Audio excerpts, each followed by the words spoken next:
Hello, I'm Mark Richmond from Chef Knives to Go. Today I'm going to be sharpening one of my kitchen knives that's real popular on our site, the Richmond Artifacts stainless wa gyoto, and I'm going to use some Shapton Pro stones. This is the knife here, real nice, inexpensive. Fujiwara made this knife for me, and they use the same stainless steel that comes with their FKM line.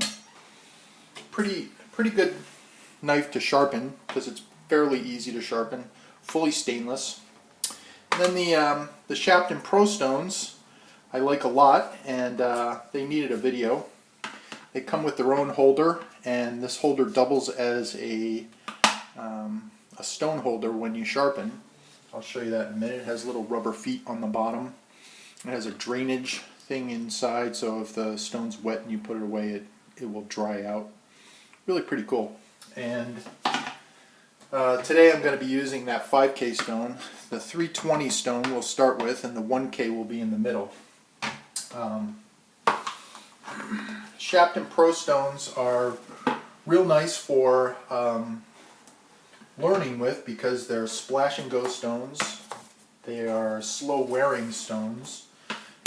Fairly hard stones, and hard stones are easier to use than soft stones because if you wobble at all, you don't have to worry about it. This is a little sink bridge that we sell on the store too. You don't need that for this, but helps when I splash water on here that it goes into the sink instead of onto my counter. You don't need a lot of water for these because it kind of sits right on top. And what we're going to do is we're going to sharpen the knife here, starting with the 320 stone. I'm going to sharpen this until I get a burr. And what a burr is, just a little flap of metal on the back of the knife. And that will tell you that you actually ground an edge.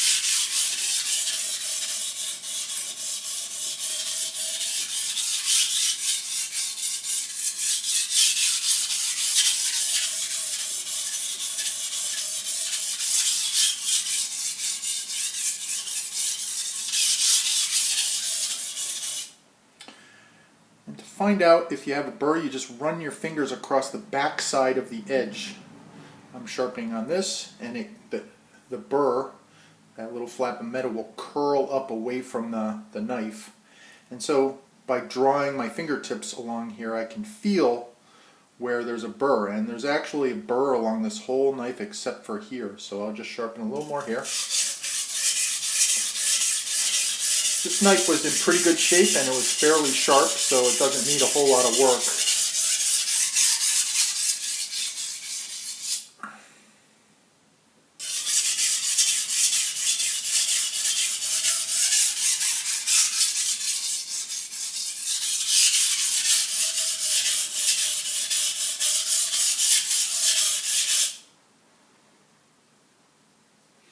Okay, I've got a burr along the entire edge. It tells me that I ground an edge on the back side. I'm going to flip it over, do the same thing.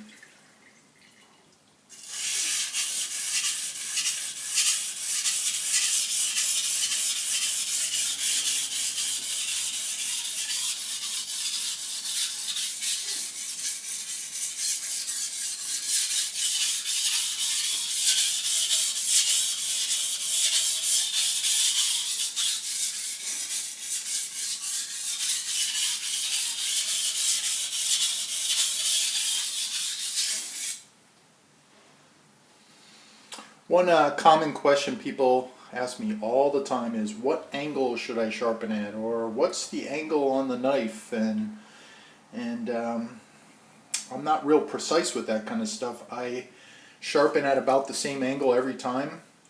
If you want a rough guide, it's about the height of my pinky.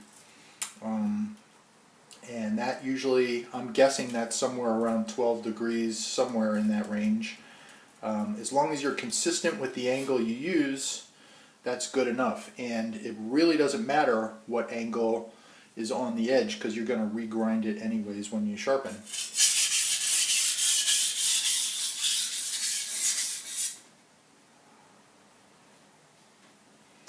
Okay, didn't take as long on this side because I already had an edge on the other side.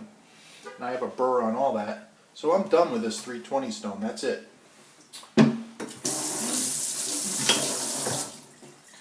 Next up is the Shapton 1K stone.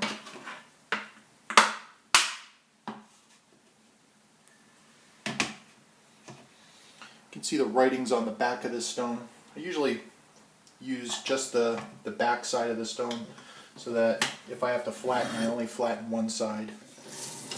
But if you have a little chip on the stone or something like that, you can flip it over and start on the other side. Try to get the grit off from the lower grit stone, otherwise that abrasive will carry over to the new one and it won't refine the edge. Now we're gonna just take a couple nice light strokes. What I'm doing here is I'm trying to get rid of some of that burr that I just generated. Very light and easy. I'm going to use less force, downward force, when I sharpen on this stone. We did most of our grinding already on the 320 stone. We don't need to really grind the steel that much going forward. What we're doing now is we're trying to refine the edge so that it cuts better, and that's why you don't need to push as hard. I have a little deburring block too. This will help as well, just in case I missed some of that burr when I was taking it off just now. I run it through here a couple times, and that will usually remove any extra burr. Again, these are just a few bucks on our website. It's called the rock hard felt deburring block. Okay, so we still have a little water on here. This little guy is a slurry stone. DMT makes this actually for skis, to sharpen the edge on skis, and it works really well just to get a quick slurry on the stone. It's a tiny little diamond plate, and if you don't want to flatten the whole stone, which we didn't do here, and you want some slurry on there, that does it. Same angle as before.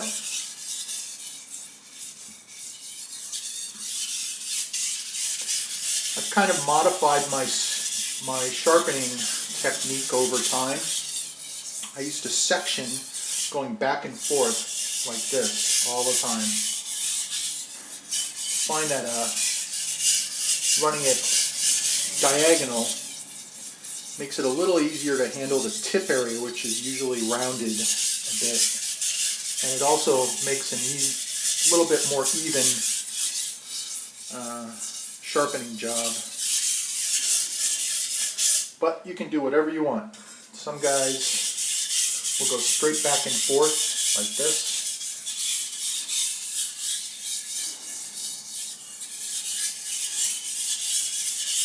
You notice I didn't really check for a burr on this. You can. It only takes a second to slide your fingers on there. But I figure if I got a burr on the first one on both sides, and then I remove that burr, then I've got basically a sharp ground knife. So I don't have to worry about grinding an edge now.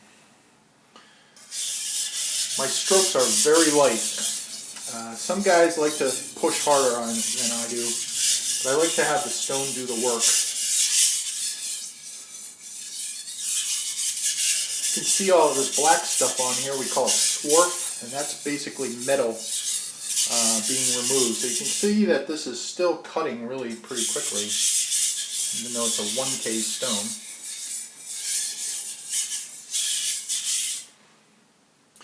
I'm just doing a few lighter alternating strokes just to try to refine that edge a little bit.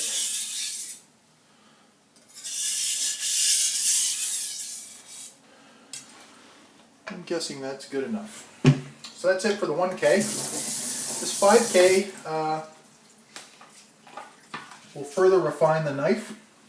I'm not going to do a lot with this one because I like to have a little gritty or toothy edge on the on my edges. It cuts a variety of things like tomato skins and things like that much better if it has little teeth to the edge.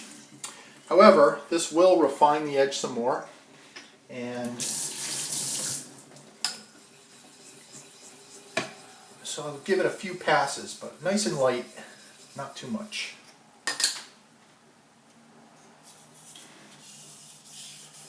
You can barely hear this, right? And that's because it's super smooth. It's not going to do much cutting, and I'm going very light. We're basically just kind of evening out that edge that we already ground, making it a little bit more refined.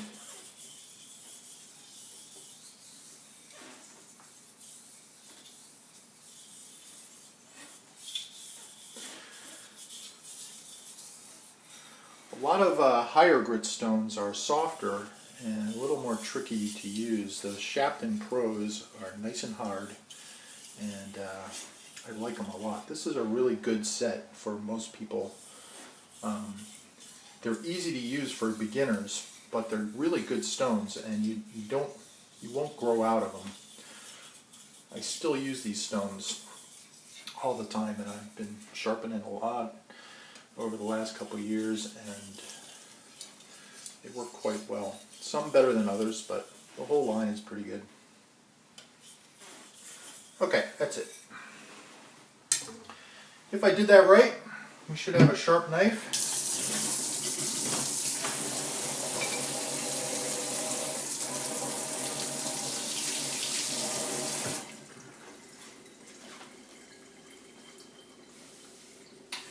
Going to just dry this off, and I'll test the knife on my arm. Knife sharpeners are notorious for walking around with shaved arms, and I'm one of them. So we're just gonna see if this pops. Yeah, look at that.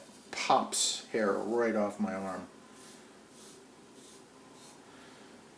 I don't know if you can see all the hair on there, but we've got a shaving sharp knife here. It just took a few minutes. Hope that helped you. And I'm Mark Richmond. Stay sharp.